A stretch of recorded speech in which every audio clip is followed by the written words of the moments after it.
क्यों हो? जानती हो सावित्री, कल मैं अपने ब्राह्मण मित्र के विवाह में गया था। उसने मुझे बहुत अपमान किया, वो भी इसलिए क्योंकि उसने ये कहकर अपमान किया कि मैं छोटी जाति का हूँ।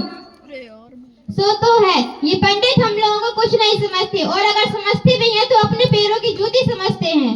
लेकिन सावित्री, हमें इन सबका विरोध करना होगा। अगर हमने इन सबका विरोध नहीं किया तो हमारी आने वाली पीढ़ी यूं ही जलती रहेंगी, पलती रहेंगी। हमें संघर्ष करना होगा सावित्री।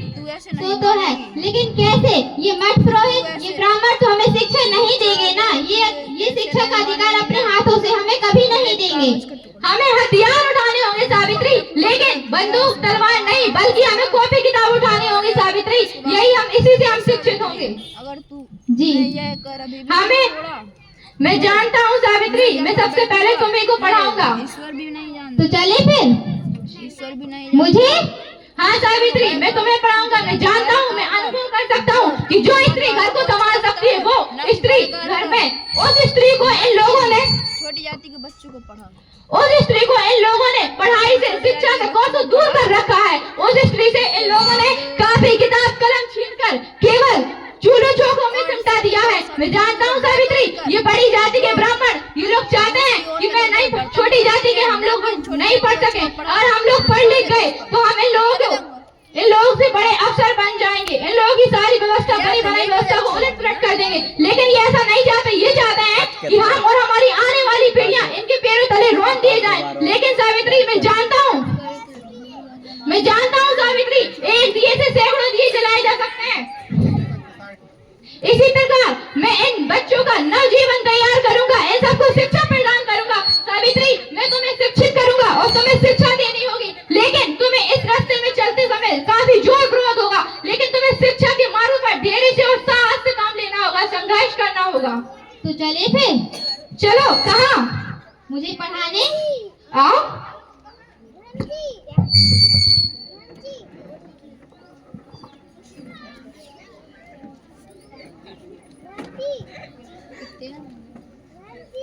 समय का पहिया चलता है, दिन ढलता है, रात आती है, जब एक छोटा सा नन्हा सा दीपक जलता है। इसकी जरा सी जोत सही, जो दूर खड़े बरसों का मुसाफिर गिरते गिरते संभलता है। आज बहुत अच्छा लगा मुझे पढ़कर, और मुझे आज बहुत अच्छा लगा कि आज मेरे हाथ में ये कॉपी किताब है, जो मुझे एहसास कराती है कि मैं आज से अनपढ़ नहीं, मैं शास्त्र शिक्षित हूँ। और लोग कहते हैं ना कि एक सफल पुरुष के पीछे, एक पुरुष की सफलता के पीछे एक औरत का हाथ होता है। और मैं बड़े गर्व से कह सकती हूँ कि मुझे शिक्षित करने के पीछे मेरे पति ज्योतिबा फूले का हाथ है। और मैं स्वाभिमान और सम्मान से कह सकती हूँ कि मैं शिक्षित हूँ और बच्चों को शिक्षा का महत्व बता रही हूँ।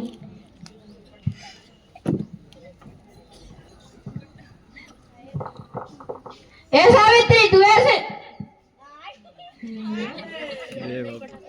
भी लज्जा नहीं आती कि तुम्हें छोटी जाति के बच्चों को पढ़ाना चाहती है?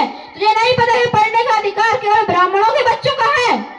इन छोटी जाति के बच्चों को तू पढ़ाना चाहती है? तू ऐसे नहीं मानेगी ना?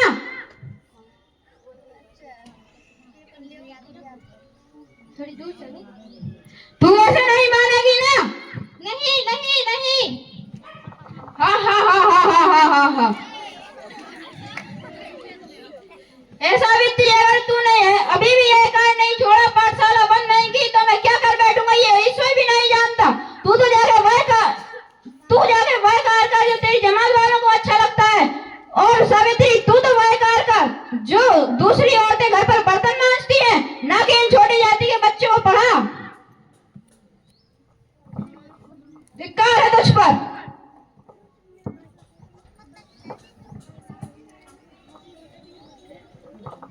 क्या हुआ सावित्री, क्या हुआ? यूं रो मत, मैं जानता हूँ ये लोग जो यहाँ पे तुम्हें कीचड़ फेंक रहे हैं और कर भी क्या सकते हैं। ये हम जातियों को पढ़ने नहीं दे सकते। ये चाहते हैं कि लड़कियां औरतें बस सिर्फ चूल्हे चौके तक सिमटे रहें। ये नहीं चाहते कि हम लोग पढ़ें, और ये लोग कर भी क्या सकते हैं। लेकिन सावित्री, तू अपना सिर गर्व से ऊंचा कर और चल। एक दिन ये साबित हो जाएगा कि हम सही थे और ये ये लोग गए गलत थे सावित्री। नाटक हुआ। जी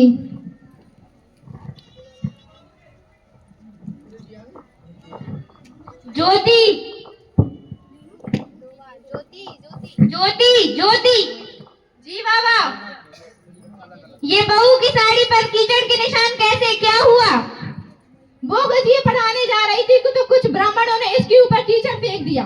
तो तुम लोगों ने क्या सोचा था? वो लोग इस पर फूल बरसा दे। मैंने तो तुमसे 100 बार मना किया है कि जात पात धर्म कर्म के चक्कर में तुम मत पड़ा करो। क्यों बनते हो समाज के ठेकेदार? अरे तुम तो एक मामूली से आदमी हो, क्यों बने फिरते हो समाज के ठेकेदार? एक तो तुमने वो पुणे में पाठशाला खोलकर वो पुणे के हर ब्राह्मण को अपना दुश्मन बना लिया है। नहीं बाबा, कुछ ब्राह्मण हमारे साथ भी है, कुछ समझदार ब्राह्मण हमारे साथ भी है, सभी हमारे दुश्मन नहीं बने हैं। अरे मैंने तो तुम्हें स्कूल भेजकर ही सबसे बड़ी गलती कर दी। उन पादरी मास्टरों ने तुम्हारा दिमाग खराब करके रख दिया है। अरे तुम 2-4 किताबें क्या पढ़ गए, तुम तो तख्ता ही बदलने को चले हो। बाबा आप कैसी बात कर रहे हैं? हम लोगों को अगर हमने पढ़ लिया तो कौन सा बड़ा अपराध कर दिया? शिक्षा ही तो पाई है। अगर ये बच्चे महिलाएं शिक्षा पालेंगी तो कौन सा बड़ा अपराध हो जाएगा? तो चुप रहो तुम, शास्त्रों में लिखा गया है। जी बाबा ये सही कहते हैं, जरूरत थी, क्योंकि शिक्षा ही हमारे देश को धर्म को बचा सकती है। देश को धर्म को बचा सकती है बाबा, और ये तभी हो सकता है जब हर एक को शिक्षा पाने का मौका मिले। हम अपने धर्म को भ्रष्ट नहीं कर रहे हैं बाबा, हम अपने धर्म को भ्रष्ट नहीं कर रहे हैं बाबा, उसे सुधारना चाहिए। आप ही बताइए, अगर ब्राह्मणों को शिक्षा पाने का अधिकार है तो महिलाओं को क्यों नहीं? हम लोगों को भी होना चाहिए। बहू ये ब्राह्मणों के बनाए हुए नियम कानून नहीं है, ये भगवान का बनाया हुआ है। क्षमा चाहती हूँ बाबा, परंतु भगवान को इसमें क्यों घसीटते हैं आप? क्षमा चाहती हूँ बाबा, परंतु भगवान को इसमें क्यों घसीटते हैं आप? किसी भी देश में, किसी भी धर्म में भगवान ने कोई भी पुस्तक नहीं लिखी है बाबा, हर पुस्तक मनुष्य ने लिखी है बाबा। और ये सब ब्राह्मणों के बनाए हुए नियम कायदे हैं बाबा, उन्होंने ही जानबूझकर समाज को जात पात में बांट दिया है।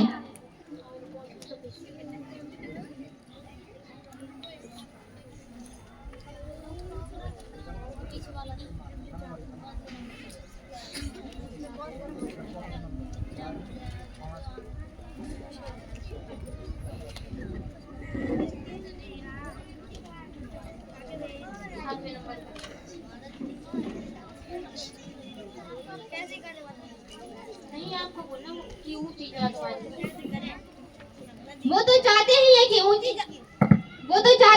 ऊंची जात वाले पोथी पत्र पढ़े और हम लोग उनके बलबूते को साफ करें बाबा। ये भगवान का बनाया हुआ कोई भी कानून नहीं है, ये तो उनके जबरन हम पे थोपे गए कानून है बाबा, ताकि वो हम पर राज कर सके और हमारा शोषण कर सके।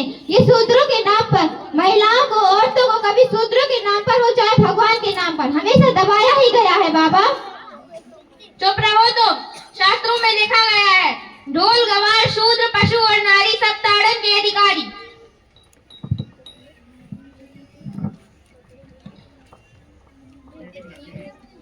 नहीं बाबा, ढोल गवार शूद्र पशु और नारी ये ताड़न के नहीं, पालन के अधिकारी हैं।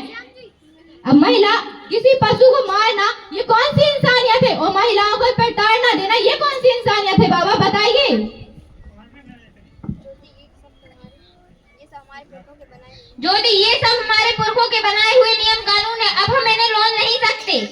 तो फिर ठीक है बाबा, अगर हमारे पुरखों ने नियम बनाए हैं तो एक नियम मैंने भी बनाया है। मेरे पीछे पीछे आओ, मेरे पीछे पीछे आओ, रुको नहीं तो मत घबराओ, रुको नहीं तो मत घबराओ। धिक्कारो मनु की आज्ञाएं, शिक्षा पाओ और सबको दिलाओ, शिक्षा का आनंद महान, सावित्री फूले की बात लो मान। बकवास, मुझे और कुछ नहीं सुनना, बस वो पाठशाला कल बंद हो जानी चाहिए और बहू का घर से निकलना, पढ़ना पढ़ाना सब बंद हो जाना चाहिए बस।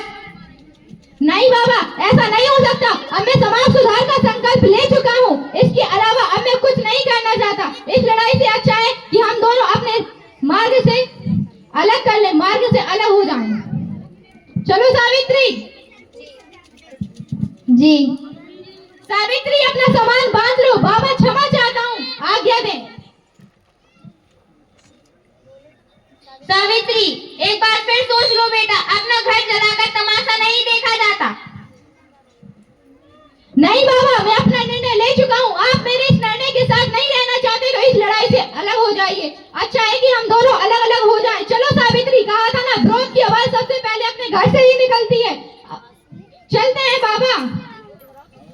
समाज का हर शोषित बच्चा हमारा ही बच्चा है। आप चिंता मत कीजिए, हमारी चिता को आग देने के लिए सैकड़ों बच्चे होंगे। अपना ध्यान रखिएगा बाबा, हम चलते हैं।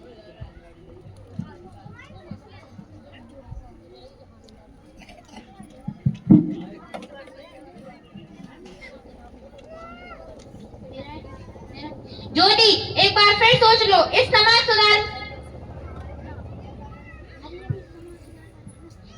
सुधार में कुछ नहीं रखा है, क्यों अपना घर छोड़कर चले जाते हो? बाबा, मैं अपना संकल्प ले चुका हूँ, शनिवार को तो आज्ञा दें। कल की छुट्टी रही। मैं कैसे रहूंगा तुम्हारे बिना? ज्योति, मुझे छोड़कर मत जाओ। ज्योति, मुझे छोड़कर मत जाओ। मैं कैसे रहूंगा तुम्हारे बिना? पाठशाला बहुत अच्छी चल रही है, बच्चे भी खूब मन लगाकर पढ़ रहे हैं। शिक्षा का ज्ञान देने से सावित्री, मन को कितना सुकून मिलता है। जी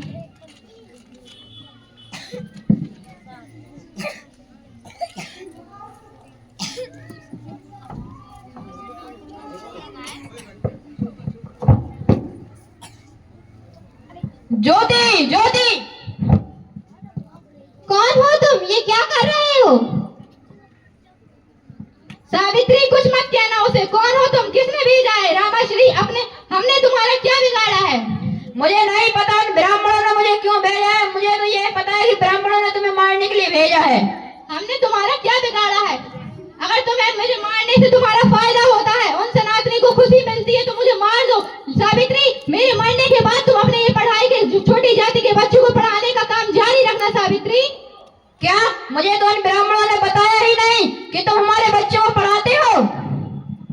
अरे वो क्यों बताते तुम्हें? वो तो चाहते ही हैं कि उनकी संगठित शक्ति और ऊंची जाति के बल पर तुम्हें नीचा दिखाना चाहते हैं। वो तुमसे गंदा काम करवाते हैं ताकि तुम अपने ही हाथों से अपने ही समाज का सफाया कर दो। ये तो कुछ नहीं, ये लोग तुम नहीं चाहते हो कि तुम्हारे बच्चे पढ़ लिख कर अच्छी नौकरी करें, अच्छी सर्विस करें, अच्छा पैसा कमाएं, या तुम्हारी तरह रात के अंधेरे में छिपते छुपाते फिरे। ये तुम्हारे लिए बच्चों का भविष्य जरूरी है या उजाले में साथ से घूम ना सके ये जरूरी है? मुझे माफ करो सावित्री, मुझे माफ करो। अब जाओ, अपने बीवी बच्चों का ध्यान रखो। ये चोरी चकारी करने से तुम्हारा जीवन नहीं चलेगा। अब जाओ यहाँ से। बच्चों का ध्यान रखो, ये चोरी चकारी करने से। अब जाओ यहाँ से। चलो सावित्री।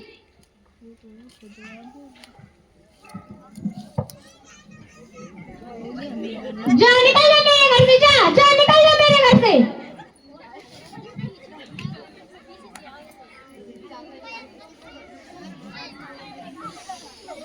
जा, निकल जा मेरे घर से। जा, निकल जा मेरे घर से।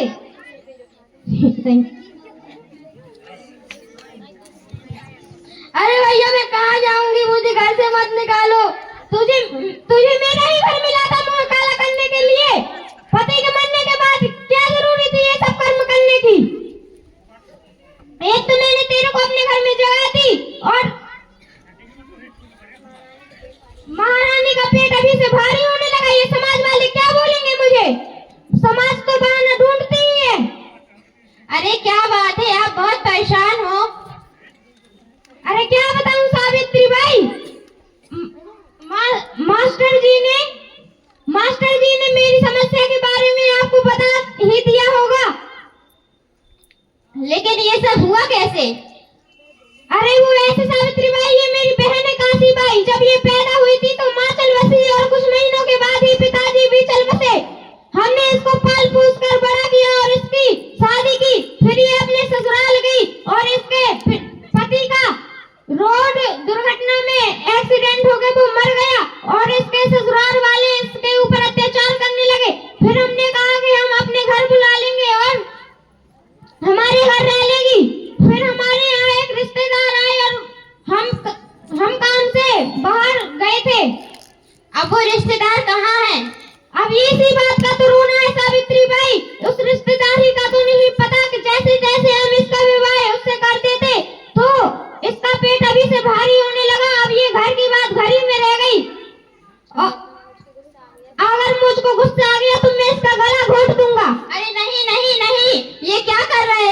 समस्या तो गंभीर है, हमें साथ मिलकर इसका हल निकालना होगा। हमें काशी बाई की मदद करनी होगी।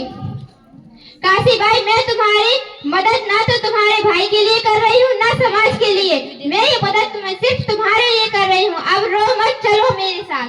हाँ ले जाओ सावित्री बाई उसे, नहीं तो ये खामोखा मेरे हाथ मार ही जाएगी। सावित्री, सावित्री, मैं ये क्या सुन रहा हूँ? तुमने उस काशी बाई की मदद की? जी। तुम उस औरत की मदद का आश्वासन दे आई हो, ये जानते हुए भी कि वो ब्राह्मण हमसे भी ऐसे भी क्रोधित हैं, ऊपर से तुम उसकी मदद कर रही हो। सावित्री, आप ही तो जात पात ऊंच नीच में कोई भेदभाव नहीं करते हैं। और वो एक औरत है, इस अवस्था में उस पर क्या बीत रही है हमें उसका एहसास होना चाहिए। उसके एक रिश्तेदार ने उसे फुसलाया, अब उसका गर्भ रह गया है, तो बताइए वो क्या करे। सावित्री, तुम नहीं जानती है, ब्राह्मण ये लोग हमसे वैसे भी चिढ़े बैठे हैं, ऊपर से तुम नहीं जानती। और सावित्री, समाज में इन लोगों की कितना सम्मान है और कितना मान होता है, सर्वप्रथम पूजे जाते हैं ब्राह्मण। अरे ये उनके बनाए हुए कायदे कानून है सावित्री, उन्होंने खुद ही बनाए हैं। उसका रचनाकार इन्होंने ईश्वर को बना दिया है कि अपनी विधवा बहनों बेटी का पुनर्विवाह नहीं होने देंगे। विधवा को सादा खाना खाना होगा, विधवा को मालिन की जिंदगी जीनी होगी, विधवा को सफेद साड़ी पहननी होगी और जमीन पर सोना होगा, आदि वगैरह वगैरह। तुम नहीं जानती हो सावित्री, कभी कभी तो लगता है कि कितना निष्ठुर है ये समाज अपने ही औरतों के प्रति। पर आप जानते हैं कि उस स्त्री का पेशाब होना चाहिए। अगर उसका पेशाब समाज के सामने आ गया तो समाज उसे ताने दे देगा, मार देगा। वो वैसे ही बहुत डरी हुई है, उसे खुद ही नहीं पता कि वो करे तो क्या करे और जाए तो कहाँ जाए। और मैं उसे मदद का आश्वासन दे भी आई हूँ।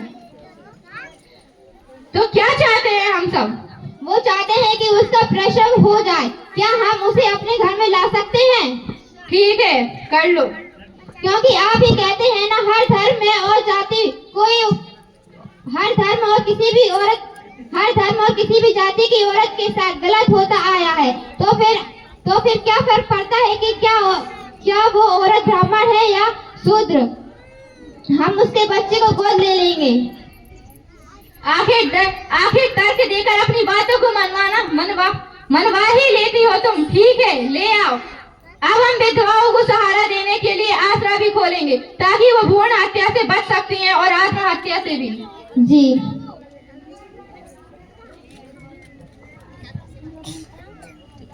फूले फूले फूले। अरे जगन्नाथ, तुम? सावित्री बाई, मैं काशी बाई के केस काटने के लिए आया हूँ। सनातनी ब्राह्मणों ने मुझे कहा है कि अगर मैं काशी बाई के केस नहीं काटूंगा तो वो मेरी दुकान बंद करवा देंगे। नहीं, ये नहीं होने देंगे। हम काशी बाई के बाल नहीं कटने देंगे। परंतु क्यों सावित्री बाई?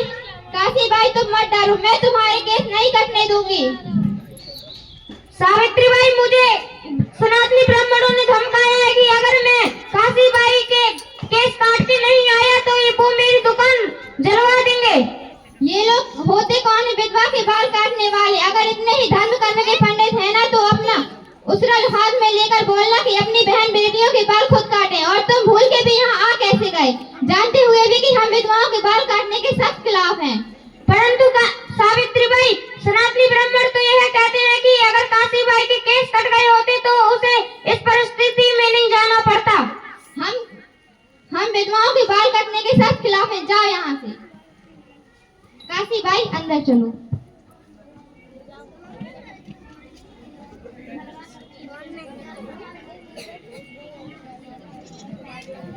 मेरा पूरा जीवन ब्राह्मण की विचारधारा से इस तरह गुजरा है कि वो लोग अगर बीमार भी होते थे तो डॉक्टर से अपना इलाज कराना न चाहते थे। वो लोग मरना पसंद करते थे, लेकिन एक शूद्रों के हाथों दवा खाना न चाहते थे।